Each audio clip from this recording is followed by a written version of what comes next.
Copy with நியூஸ்க்கு தொடர்ந்து ஆதரவு தரும் அனைத்து நண்பர்களுக்கும் வணக்கம். நம்முடைய இந்த சேனல் அரசியல், சினிமா, ஜிகே, அறிவியல் போன்ற அனைத்து டாபிக்கிலும் பதிவுகள் போட ஆரம்பிக்கப்பட்டது. ஆனால் சமீபத்தில் தாவேகா தலைவர் முதலமைச்சர் திரு விஜய் அரசியலில் ஒரு புயல் போல வந்து தமிழக அரசியலை தலைகீழாக மாற்றி நல்லாட்சி செய்வதும், அதை தொடர்ந்து தமிழக அரசியலில் ஏற்படும் மாற்றங்களும் எதிர்கட்சிகளின் செயல்பாடுகளாலும் தொடர்ந்து அரசியல் செய்திகளை பதிவிட்டு வருகிறோம். நம்முடைய பதிவு பார்க்கும் நண்பர்கள் கூடவே சப்ஸ்கிரைப், லைக், கமெண்ட்ஸ் பண்ணும்படி கேட்டுக்கொள்கிறோம். வாங்க பதிவுக்குள்ள போலாம். திமுக தலைவர் திரு ஸ்டாலின் இன்னும் எத்தனை நாளைக்கு தான் இந்த செந்தில் பாலாஜியை நம்பி மோசம் போக போறாருன்னே தெரியல. திரு செந்தில் பாலாஜி கரூர் மிஷன்லேயே ஃபெயிலியர் ஆகி ஆட்சியே மாறிவிட்டதுன்னு தெரிஞ்சும் எந்த தைரியத்தில் தாவைக்க ஆட்சியை கவிழ்க்கும் அடுத்த மிஷனை திரு செந்தில் பாலாஜியிடமே கொடுக்கிறாருன்னு தெரியல. திரு செந்தில் பாலாஜி இந்த முறையும் சொதப்பி திமுகவை மேலும் மேலும் புதைக்குள் தள்ளிக்கொண்டே இருக்கிறார். இந்த ஆட்சி கவிழ்ப்பு மிஷனை கையில் எடுத்ததே தப்பு. காரணம், முதலமைச்சர் திரு விஜயின் ஆட்சி மிக சிறந்த முறையில் எல்லாமே வெளிப்படையாக லஞ்சம், ஊழல், பார்ட்டி ஃபண்ட் இன்றி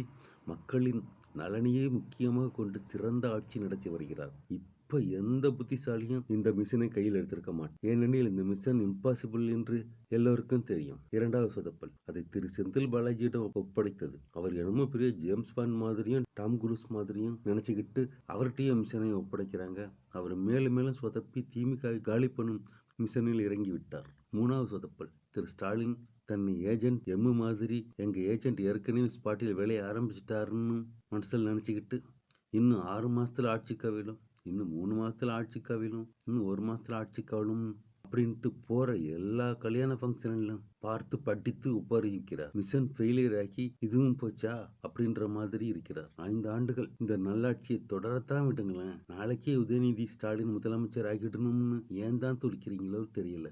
ராகுல் காந்தி 3 முறை தோற்றதும் உங்களை மாதிரி கேவலமா ஆட்சி கவிழ்ப்பு வேலையில ஈடுபடுகிறார். அமைதியாக மீண்டும் மக்களை சந்திக்கிறார் இல்லையா? அடுத்து முதல்வரை ஒருமையில் அழைத்து கைதான அனிதா ராதாகிருஷ்ணன் அவரை போலீஸ் ராஜினாமா செய்ய சொல்லி வற்புறுத்திச்சான். தாவைக்காவில் சேர சொல்லி வற்புறுத்தினாங்களாம். இந்த குற்றச்சாட்டால திரு ஸ்டாலின் சிரிக்கிறது அப்புறம் இருக்கட்டும், முதல்ல அந்த பக்கம் திரும்பி திரு அனிதா ராதாகிருஷ்ணனே சிரிச்சுக்கிட்டு இருந்திருப்பாருன்னு நினைக்கிறேன். ஒருவேளை சொல்லியிருக்க கூடாதோ அப்படின்ட்டு மனசுக்குள்ள நினைச்சிருப்பாரு.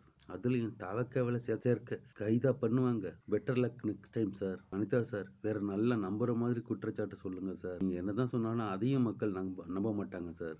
என்ன விலைக்கு வாங்க முடியாதுன்னு சொல்றார் சார். அனிதா சார், விலைக்கு வாங்குற அளவுக்கு நீங்க ஒர்த்து இல்ல சார். இந்த குற்றச்சாட்டுகளை திரு ஸ்டாலினே நம்ப மாட்டார். வேற ஏதாவது சொல்லி இருக்கலாமோ அப்படின்ட்டு தலையில அடிச்சுக்குவார். அடுத்த பதிவில் சந்திப்போம். நன்றி.